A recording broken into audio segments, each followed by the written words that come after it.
Donald Knuth, the man who literally wrote the Bible of computer science, just named a paper after an AI. Not because he wanted to, because Claude solved a math problem he couldn't crack in weeks, in 1 hour. Let's talk about Claude's cycles. If you don't know who Donald Knuth is, stop whatever you're doing. This man won the Turing Award in 1974. That's the Nobel Prize of Computer Science, when he was just 36. He wrote The Art of Computer Programming, a multi-volume masterpiece that Bill Gates once said, "If you think you're a really good programmer, read Knuth." He also invented TeX, the typesetting system that every academic paper you've ever seen was written in. The man is basically a final boss of computer science. So here's the problem Knuth was stuck on. Imagine a 3D grid, like a Rubik's Cube but way nerdier. Each point in this cube is connected to 3 neighbors. 1 step right, 1 step forward, 1 step up. Now the question is, can you draw exactly 3 paths where each path visits every single point exactly once, and together they use up all the connections?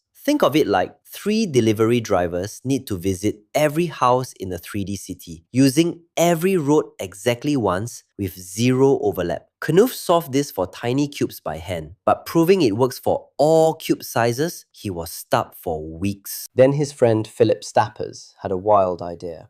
He just copy-pasted Knuth's problem statement directly into Claude Opus 4.6, Anthropic's reasoning model. No special prompt engineering, no fine-tuning, just the raw math problem and 1 instruction.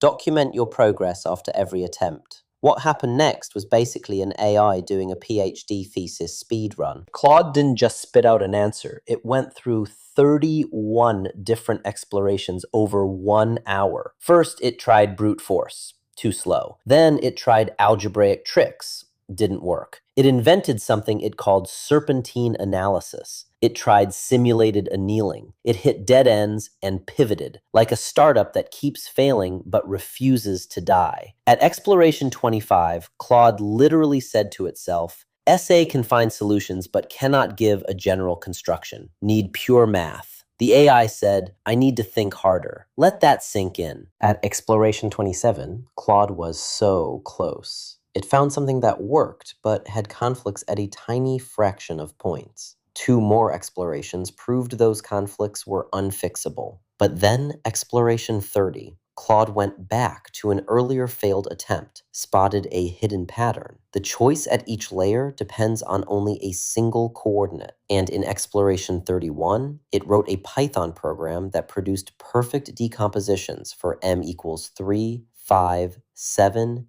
9, and 11. Every single point visited, every single road used. 3 perfect cycles. Done.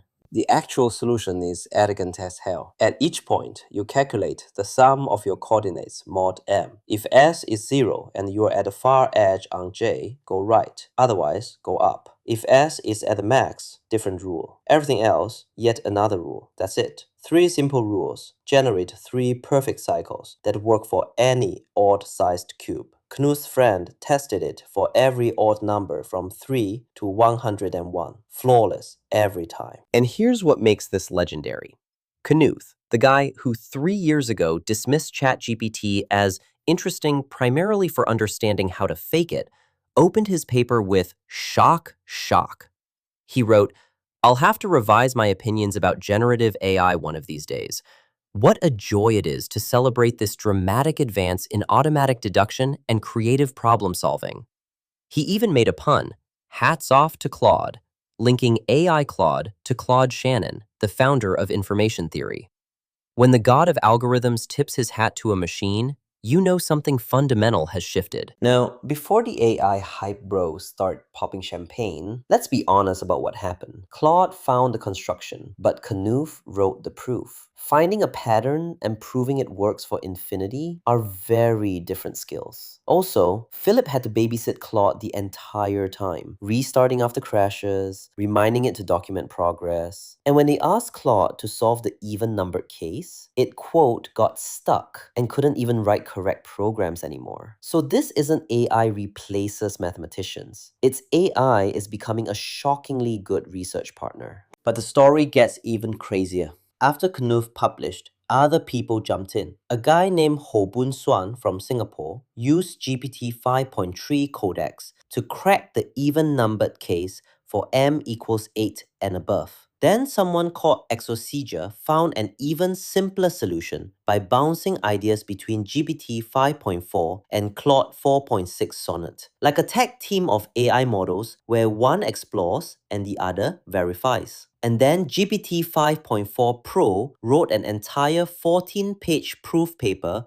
with zero human editing. We're entering the age of multi-AI research teams. For the investors watching, this story is quietly massive for Anthropic. Getting name-checked in a Donald Knuth paper is the kind of credibility money can't buy. And with the Mythos leak this same week showing Claude's next model is a step change above Opus, Anthropic's positioning in the enterprise and research market just got a lot stronger. Meanwhile, OpenAI isn't sitting still. GPT 5.4 proved it can write publishable math papers autonomously. The AI research tools market is about to explode, and the companies building the best reasoning models will capture enormous value. Keep your eyes on the infrastructure plays. Microsoft backing OpenAI, Google with Gemini and AlphaProof, and Amazon's bet on Anthropic. An 86-year-old Turing Award winner.